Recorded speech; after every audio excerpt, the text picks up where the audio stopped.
YCP అధినేత జగన్మోహన్ రెడ్డి ప్రస్తావించిన రాజధాని మావిగన్పై డిప్యూటీ స్పీకర్ రఘురామకృష్ణరాజు కీలక వ్యాఖ్యలు చేశారు.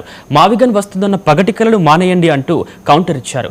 రాజధాని ఆమోదం పొందాలంటే ఉభయ సభల్లో మద్దతుండాలని చెప్పారు. కానీ వైసీపీకి వచ్చింది 11 సీట్లేనని ఎద్దేవా చేశారు. CM Chandrababu, deputy CM Pawan Kalyan కృషితో అమరావతికి చట్టబద్ధత కల్పించామని, ఆ అమరావతిని జగన్ ఏమీ చేయలేరని స్పష్టం చేశారు.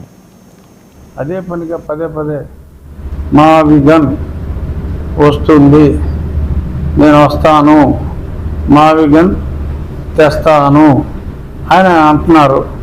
ఈలోపు మరి అక్కడ లోకేష్ గారు అక్కడ కూర్చుని చంద్రబాబు నాయుడు గారు అసెంబ్లీలో నేను చైర్ చేశాను, మా స్పీకర్ గారు నేను ఇద్దరు చైర్ చేశాం. స్పష్టంగా ఇక్కడ పాస్ చేసి అక్కడ పార్లమెంట్ ఉభయ సభల్లో యాక్సెప్ట్ అయింది. అయితే దాని అంటే మళ్ళీ అసెంబ్లీలో పెడతాం, మళ్ళీ అక్కడ పంపుతామని చెప్పి ఆయన అంటున్నాడు. సో ఇప్పుడు అన్ని పార్టీలు అయిపోయినాయి, అక్కడ మద్దతు ఇచ్చారు. యువన్ పార్టీ ఏంట్రా అంటే యువజన శ్రామిక రైతు కాంగ్రెస్ పార్టీ.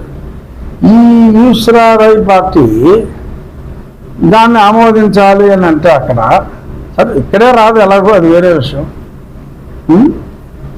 అక్కడ ఆమోదించాలి అంటే ఈ యూస్రారై పార్టీ ఈ 2/3 మెజారిటీ అంటే అంత దగ్గర దగ్గర 300 చిల్లర సీట్లు 50%. తిరుపతి జిల్లా